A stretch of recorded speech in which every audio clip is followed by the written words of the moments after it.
Occupant une place exceptionnelle dans l'histoire de l'Afrique de l'Ouest, ils sont mentionnés dès le 9e siècle par l'historien et géographe arabe Al-Yaqibi, et même le célèbre Al-Bakri a visité leur empire, le Ghana, le fameux pays de l'or, et y a fait une description géographique parfaite. Appelés Saraxolé par les Wolofs ou Maraka par les Bambara, ils se désignent eux-mêmes par le terme de Soninké, et le territoire qu'ils occupent actuellement s'étend sur 800 km d'est en ouest, de la moyenne vallée du Sénégal jusqu'au delta intérieur du Niger.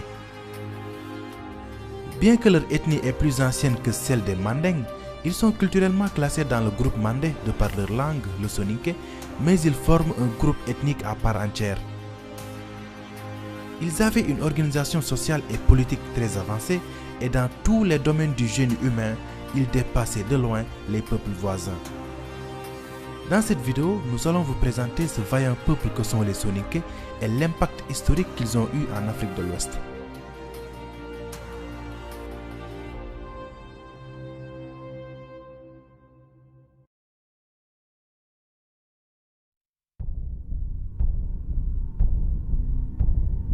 L'historien Abdoulaye Bathily évoque une origine saharienne des Soninké qui auraient migré vers le Sahel au fur et à mesure de l'achèvement du climat au 3e millénaire avant Jésus-Christ. Selon Germaine Dieterlen et Diarra Sylla, c'est un homme mystérieux qui répond au nom de Dinga qui serait l'ancêtre mythique des Soninké. Il était appelé Karé, c'est-à-dire ancien patriarche, et serait né en Égypte à Sona, nom que les Soninké avaient donné à Aswan. En Égypte, le Karé appartiendrait à la noblesse et était l'un des lieutenants du pharaon. Ainsi, selon cette thèse, les Soninké seraient originaires de la Haute-Égypte, dans la région de Sona, et selon la tradition orale Soninké rapportée par plusieurs Guesséré, autrement dit griots Soninké, leur nom même signifierait un habitant de Sona. C'est pour cette raison qu'ils sont aussi appelés Aswaniques, c'est-à-dire habitants d'Aswan. Après plusieurs années de service dans l'armée égyptienne, il décida de quitter l'Égypte après l'invasion de ce territoire par les Perses. Il arriva en Afrique de l'Ouest, dans la région où se trouvent aujourd'hui le Mali, la Mauritanie et le Sénégal, et trouva sur place une nation d'agriculteurs, les Karo, qu'il réussit, lui et sa suite, à dominer. Les troupes de Dinka étaient d'excellents cavaliers, et ils étaient armés de lances, d'épées, de boucliers et d'armures de fer. C'est dans ce cadre que ces Soninké créèrent le royaume de Ouagadou vers le 3e siècle avant Jésus-Christ. Igo Khassé Dinga est l'ancêtre des Soninké portant les patronymes de Ouagé, Diaby, Gassama, Doukouré, Sissé, Silla, Tandjan, Sohona, Touré, Djane, Berete, Saho, Sissoko, Bakayoko, Baradji et des patronymes qui en sont dérivés.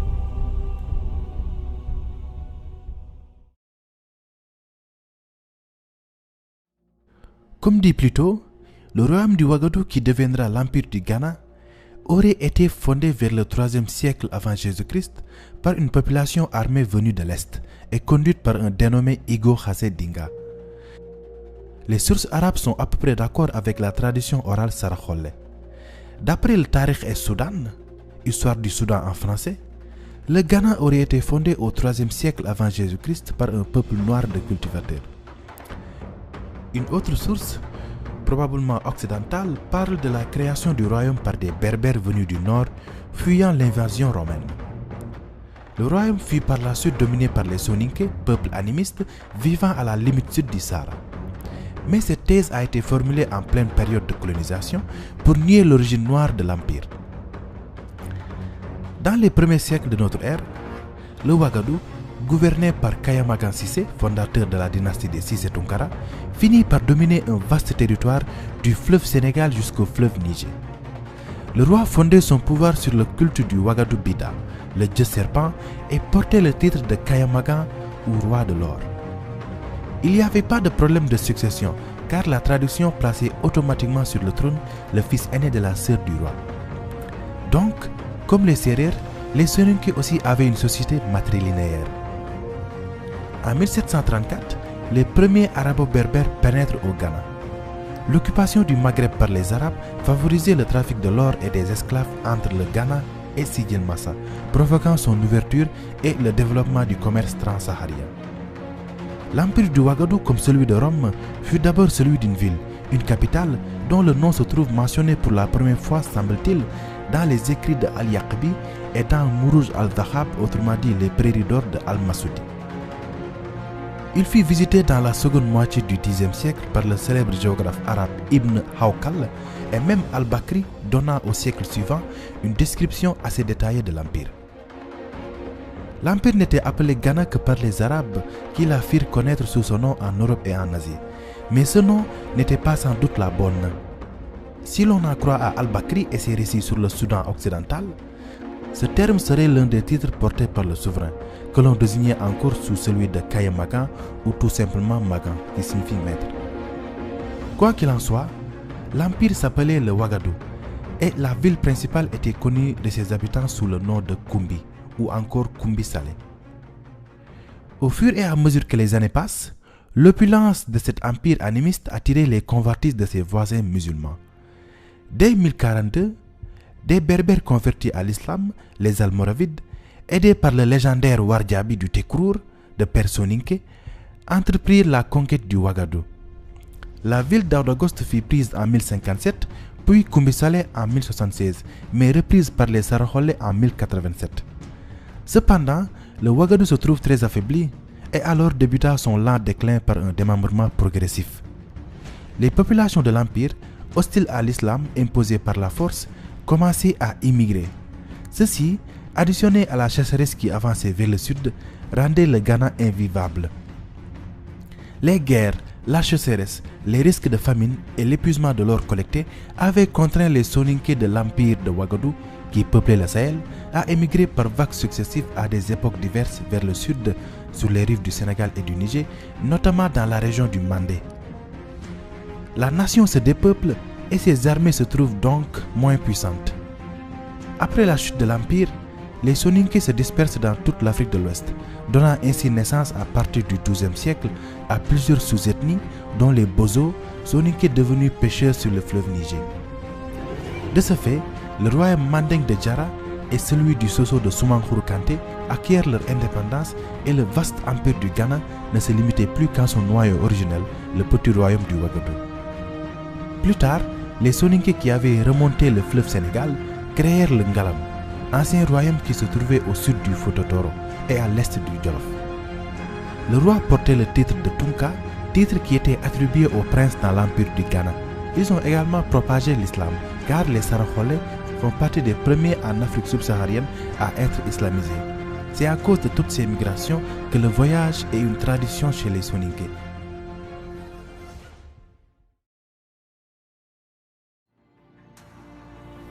L'organisation sociale des Soninké est très hiérarchisée. Elle comprend 3 niveaux. En premier, on a les nobles, hommes libres appelés Oro, auxquels appartiennent les Tunkalemou, princes prétendants à la couronne, les Mangou, courtisans guerriers ou confidents des Tunkalemou, et les Modilemou, imams, marabouts ou guides religieux. Ensuite, on avait les hommes de caste ou Nyahamala, auxquels appartiennent les forgerons, les travailleurs du bois, les griots ou les cordonniers. Et à la fin, on a les captifs ou Komo.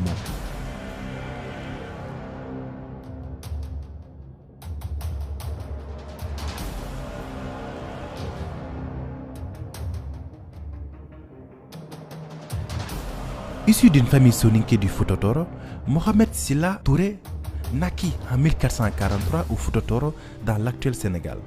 Il fut un lieutenant de l'armée et administrateur pendant le règne de Soni Alibert, l'empereur du Songhai. Gouverneur d'Ombori, il portait le titre de Omborikoy et faisait partie des élites musulmanes opposées à Soni Alibert en raison de la fidélité de ce dernier au vitalisme, c'est-à-dire à l'animisme. En 1492, Soni Alibert mourut noyé dans un torrent en faisant une expédition en pays gourmand au sud de l'Empire. Après la mort de l'empereur, sa succession allait se disputer entre son fils et successeur désigné Soni Baro et le général Mohamed Touré. Ce dernier comptait de nombreux soutiens parmi la population musulmane pratiquante dans l'armée impériale et parmi les dignitaires de Tombouctou qu'il allait mobiliser pour vaincre l'héritier légitime au terme d'un conflit de 2 mois et fonder une nouvelle dynastie en 1493, celle des Askia. Les premières actions de Laskia furent la reconquête de ce qui restait de l'Empire du Mali et de l'Empire Peul du Massina.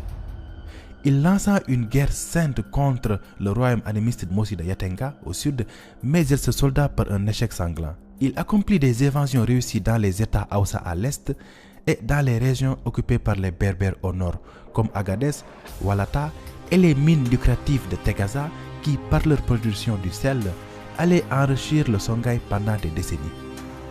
Le règne de Laskia Mohammed sera marqué par un encouragement à l'islamisation de la région, produisant notamment une floraison de la vie intellectuelle à Tombouctou, dont les lettrés l'avaient soutenu dans sa prise de pouvoir et qui allait devenir l'un des plus grands centres intellectuels de l'islam. Devenu aveugle, il cède le pouvoir à son fils Moussa en 1529 et meurt en 1538 après avoir eu quelques 100 enfants de femmes de toute origine.